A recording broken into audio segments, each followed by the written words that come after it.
Hello students, welcome again on the EduFuture channel. Now आज का जो हमारा टॉपिक होगा वो होगा टाइप्स ऑफ प्रोटिस्टा। प्रोटिस्टा के हम लोग वेरियस टाइप्स को देख लेंगे, what are the various basis on which protista are classified, और एटलीस्ट हम लोग ये डाई एटम्स के बारे में आज पढ़ने जा रहे हैं, है ना।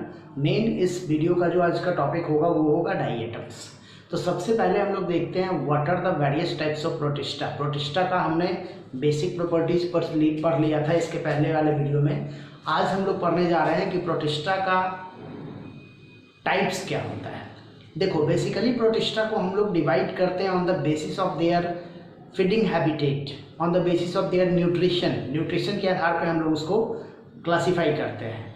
तो देखिए, प्रोटिस्टा को बेसिकली हम लोग 3 पार्ट में बांट सकते हैं ऑन दैट पर्टिकुलर बेसिस। एक होता है आपको दैट इज फोटोसिंथेटिक, है ना, या इसी को हम लोग बोलते हैं होलोफाइटिक प्रोटिस्टा। फोटोसिंथेटिक और होलोफाइटिक प्रोटिस्टा, इसमें 3 अलग अलग टाइप के प्रोटिस्टा जो हैं वो इंक्लूड किए गए हैं। 3 डिफरेंट टाइप्स ऑफ प्रोटिस्टा। एक को हम लोग क्या बोलते हैं, डाई एटम्स। पहले तो हम लोग बोलते हैं उसको क्राइसोफाइट्स। क्या बोलेंगे, क्राइसोफाइट्स। और क्राइसोफाइट्स में 2 अलग अलग टाइप के प्रोटिस्टा बिलोंग करते हैं। एक का नाम है डाई एटम्स और एक को बोलते हैं डेस्मिड्स, ठीक ना। स्पेशली डेस्मिड को बोला जाता है गोल्डन ब्राउन एल्गी के नाम से भी इसको जाना जाता है, ओके। वहीं पे दूसरा जो आपको आता है वो क्या आता है, डाइनोफ्लैजिलेट्स। क्या आएगा, डाइनोफ्लैजिलेट्स। ये आपका दूसरा टाइप हो गया। और तीसरा क्या आएगा, दैट इज यूग्लिनोइड्स। क्या आएगा, यूग्लिनोइड्स। तो ये 3 बेसिक टाइप के प्रोटिस्टा होते हैं जो फोटोसिंथेटिक नेचर के होते हैं। क्राइसोफाइट्स जिसमें डाई एटम्स और डेस्मिड्स आते हैं, डाइनोफ्लैजिलेट्स और यूग्लिनोइड्स, ओके। सबके बारे में मैं डिटेल बताऊंगा आपको। नेक्स्ट जो टाइप है दैट इज सैप्रोफाइटिक प्रोटिस्टा। देखो, अकॉर्डिंग टू न्यूट्रिशन आप समझ सकते हो सैप्रोफाइटिक प्रोटिस्टा कहने का मतलब क्या, ये डेड और डिकेड बॉडी पे अपना लाइफ गुजारता है, सैप्रोफाइटिक प्रोटिस्टा। तो इसमें कौन आते हैं भाई, तो इसमें आता है स्लाइम मोल्ड्स। क्या आएगा, स्लाइम मोल्ड्स, सैप्रोफाइटिक प्रोटिस्टा है। लास्ट जो हमारा है जिसका मोड ऑफ न्यूट्रिशन अलग अलग टाइप का है, डिफरेंट टाइप का मोड ऑफ न्यूट्रिशन है इसका, ठीक ना। कुछ पैरासिटिक है, कुछ होलोजोइक है, अलग अलग टाइप का है। उसको हम लोग बोलते हैं प्रोटोजोआ।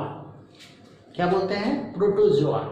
तो प्रोटोजोआ को फिर क्लासिफाई किया गया on the basis of their locomotory organ के हिसाब से हम लोग इसको क्लासिफाई करते हैं on the basis of locomotory organs. अब देखिए, लोकोमोटरी ऑर्गन के हिसाब से अगर हम लोग देखें तो प्रोटिस्टा को हम लोग बांट सकते हैं, प्रोटोजोआ को हम लोग बांट सकते हैं। क्या बांट सकते हैं, तो देखिए, एक हो जाता है अमीबा जिसमें आता है अमीबोइड। इसका लोकोमोटरी ऑर्गन क्या होता है आप जानते होंगे, थोड़ा बहुत आइडिया होगा, दैट इज स्यूडोपोडिया, है ना। इसका लोकोमोटरी ऑर्गन क्या है, स्यूडोपोडिया, ठीक ना। नेक्स्ट जो आता है उसका लोकोमोटरी ऑर्गन है फ्लैजिला। तो हम लोग इसको बोलते हैं फ्लैजिलेटेड। क्या बोलेंगे, फ्लैजिलेटेड। नेक्स्ट जो है उसका क्या होता है, सबका एग्जांपल मैं जब डिटेल करूंगा तो उसमें मैं बताऊंगा। उसके बाद क्या आता है, सिलिया। लोकोमोटरी ऑर्गन क्या है, सिलिया, सिलिएटेड। और लास्ट जिसमें लोकोमोटरी ऑर्गन नहीं होता है, स्पोर्स पाए जाते हैं उसमें, दैट्स आर कॉल्ड स्पोरोजोआ। क्या बोलते हैं उसको, sporozoa. So these are the various types of protista belongs on the basis of their nutritional habitat as well as locomotory organ. तो आज हम लोग जो बात करने जा रहे हैं वो बात करेंगे क्राइसोफाइट्स के बारे में, और स्पेशली हम लोग बात करेंगे डायटम्स के बारे में। ओके,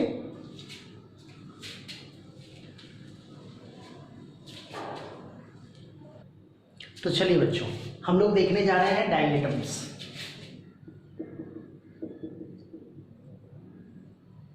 देखो, डायटम्स अकॉर्डिंग टू नेम है। अगर आप इसके शेप वगैरह को देखिएगा ना तो आपको कुछ इस टाइप का लगेगा।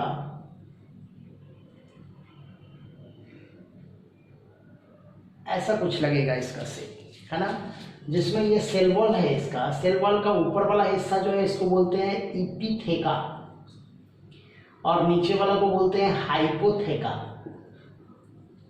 ठीक ना? ओके, इसके हिसाब से इसको डायटम्स जनरली कहा जाता है। तो डायटम्स को अगर हम लोग इसके हैबिटेट को देखते हैं, हैबिटेट को अगर देखा जाए तो मोस्टली एक्वेटिक होता है और मोस्टली मेराइन भी होता है। ठीक ना? मोस्टली एक्वेटिक और मोस्टली मेराइन। इवन आपको पता होना चाहिए कि more than 50% of diatoms, sorry, more than 50% of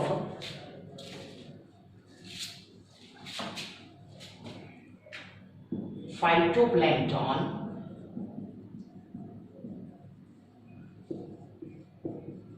belong to diatom, है ना। 50% से एबव फाइटोप्लैंक्टन जो होते हैं ना वो डायटम से बिलोंग करते हैं। ओके, ठीक। तो इसको क्या कहा जाता है? इसको कहा जाता है chief producer of ocean. Ocean का इसको चीफ प्रोड्यूसर नाम दिया गया है क्योंकि ये फोटोसिंथेटिक एक्टिविटीज के द्वारा ओशियन के अंदर नंबर ऑफ प्रोडक्ट्स बनाता है जिसके ऊपर डिफरेंट टाइप के ऑर्गेनिज्म डिपेंड करते हैं। जैसे ब्लू व्हेल वगैरह जो है वो डायटम्स को खाती है, फाइटोप्लैंक्टन को खाती है ना। अगर हम लोग देखते हैं इसके सेल वॉल को, सेल वॉल को देखिएगा तो इसका सेल वॉल जो होता है वो सिलीसियस होता है। Siliceous cell wall. Siliceous cell wall कहने का मतलब हो गया made up of silica. Cell wall किसका बना हुआ होता है? सिलिका का। और आपको पता होना चाहिए सिलिका जो होता है वो इंडिस्ट्रक्टिबल होता है। ये कैसा होता है? इसका नेचर क्या है? इंडिस्ट्रक्टिबल। और इंडिस्ट्रक्टिबल होने की वजह से यह डिपॉजिट कर जाता है अर्थ के सरफेस पे एज ए फॉसिल्स के रूप में, जिसको हम लोग बोलते हैं डाइएटोमियस अर्थ।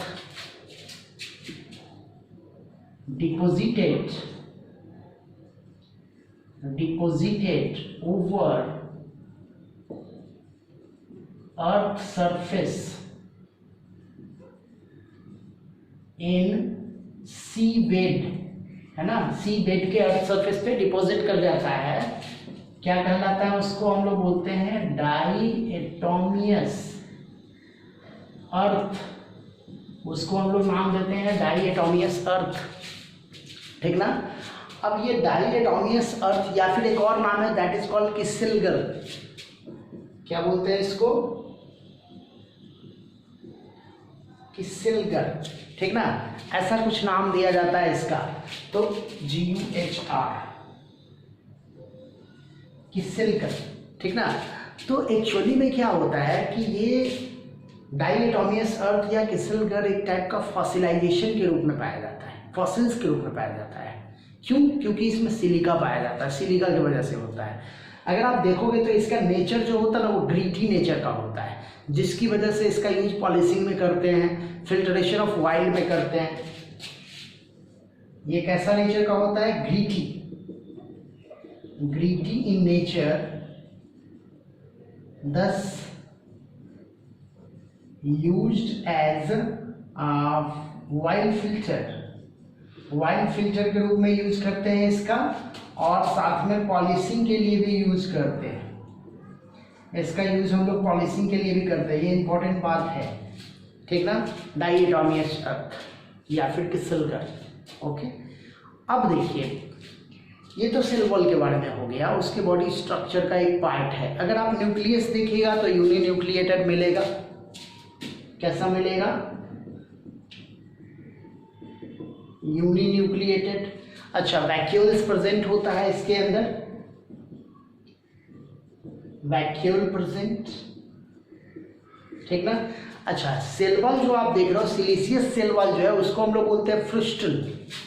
ये जो सिलिशियस सेल वॉल है ना, इसके लिए एक टर्म मैं यहाँ लिख देता हूँ, इसको हम लोग बोलते हैं फ्रुस्टल। ये इंपॉर्टेंट टर्म है। Siliceous cell wall of the diatoms are called as what? Frustule. उसको फ्रुस्टल बोलते हैं, ठीक। एपिथेका हाइपोथेका मैंने आपको बता दिया है। अब देखिए, मैं बात कर रहा था कि वैक्यूल्स प्रेजेंट होता है, यूनिन्यूक्लिएटेड होता है, सिंगल न्यूक्लियस है, यूनिन्यूक्लिएटेड वैक्यूल प्रेजेंट होता है। ओके, अगला इंपॉर्टेंट बात, अगर आप देखिएगा कि ये मतलब इसका नेचर कैसा होता है, तो फोटोसिंथेटिक है ना। न्यूट्रिशन जो है वो कैसा है? फोटोसिंथेटिक न्यूट्रिशन है। अब फोटोसिंथेटिक न्यूट्रिशन किसकी वजह से है? एक्चुअली में इसमें पाया जाता है क्रोमैटोफोर। मैं लिख देता हूं, प्रेजेंस ऑफ क्रोमैटोफोर। और क्रोमैटोफोर जो होता है ना, उसके लैमेली में 3 थाइलाकोइड्स पाए जाते हैं।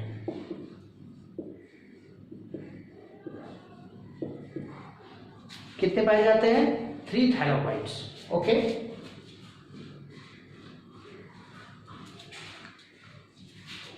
नेक्स्ट इंपॉर्टेंट बात ये है कि ये जो थाइलाकोइड्स होते हैं उसके अंदर क्या पाए जाते हैं? फोटोसिंथेटिक पिगमेंट, पीएस पिगमेंट पाए जाते हैं, फोटोसिंथेटिक पिगमेंट। तो बेसिक फोटोसिंथेटिक पिगमेंट इसमें क्या मिलेगा आपको? दैट इज क्लोरोफिल ए और सी।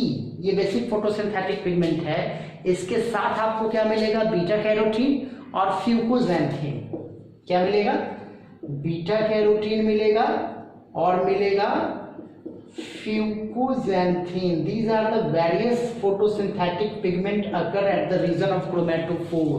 ये सारे के सारे जो आप देख रहे हो ना, ये क्रोमैटोफोर्स में पाए जाते हैं। ओके, अगर हम बात करते हैं इसके रिजर्व फूड मैटर का, आरएफएम, रिजर्व फूड मैटर, अगर मैं रिजर्व फूड मैटर की बात करूं तो रिजर्व फूड मैटर में आपको पाया जाता है ल्यूकोसीन। ये एक टाइप का लैमिनेरियन स्टार्च है जिसको हम लोग क्राइसोलैमेरियन भी बोलते हैं, है ना। क्या पाया जाता है? ल्यूकोसीन, या इसी को बोलेंगे क्राइसोलैमिनेरियन। क्राइसोलैमिनेरियन बोला जाता है। स्टार्च है, it is a kind of starch. Okay, साथ में थोड़ा बहुत वाइल भी पाया जाता है, ल्यूकोसिन और वाइल भी पाया जाता है। ओके, तो ये इसका हो गया रिजर्व फूड मैटर। अब हम लोग बात करते हैं इसके रिप्रोडक्शन का।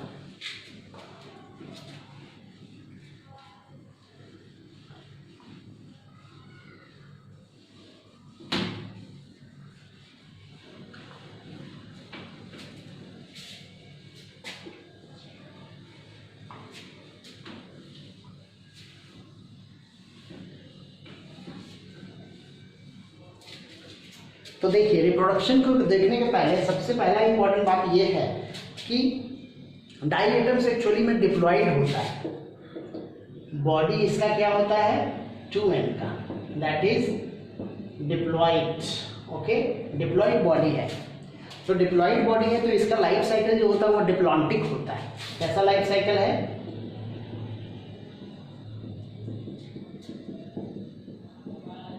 डिप्लॉन्टिक लाइफ साइकिल, जिसको हम लोग बोलते हैं गैमेटिक मियोसिस।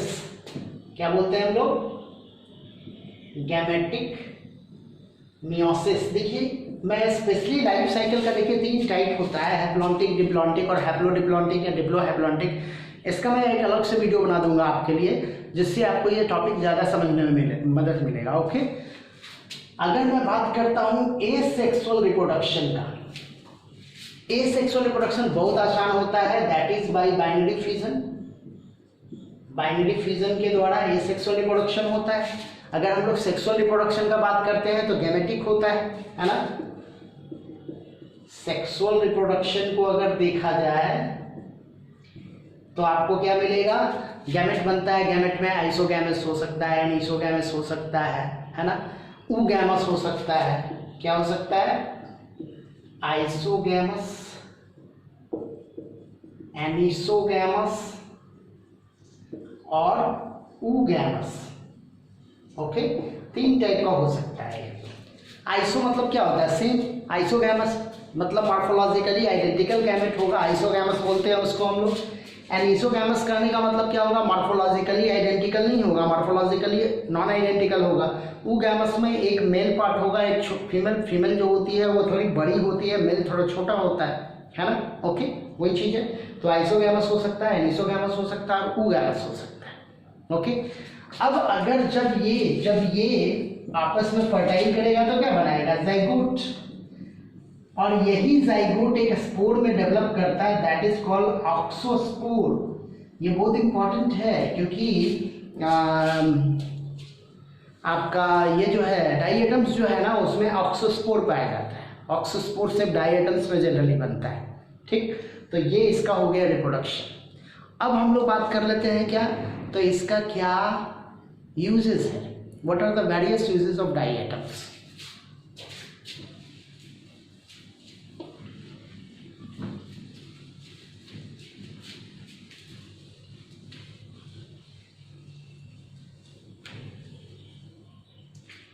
तो सबसे पहला बात तो क्या हो गया भाई, ये चीफ प्रोड्यूसर है ओशियन का। हम लोग पहले भी बात कर चुके हैं इसके बारे में कि ओशियन का ये चीफ प्रोड्यूसर माना जाता है ना। नेक्स्ट अगर हम लोग देखते हैं तब क्या हम कह सकते हैं कि इसके बारे में कहा जा सकता है कि ये फिल्ट्रेशन, अभी मैंने बताया था आपको,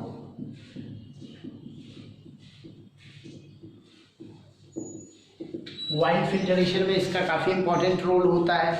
नेक्स्ट अगर हम लोग देखते हैं तो इसका क्या यूज है भाई, तो साउंड प्रूफिंग रूम बनाया जाता है इससे।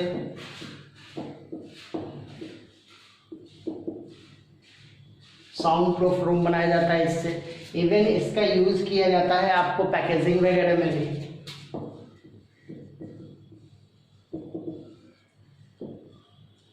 फूड के रूप में भी डाई आइटम्स का यूज होता है।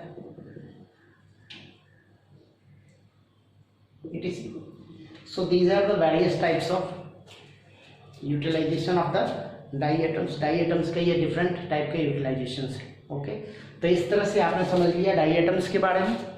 अब इसके बाद का जो हमारा वीडियो होगा वो होगा किसके बारे में, तो हम लोग बात करेंगे डाइनोफ्लैगेलेट्स के बारे में। ओके, तो बहुत बहुत धन्यवाद आप लोगों का इस चैनल पे कंटिन्यूअस बने रहने के लिए।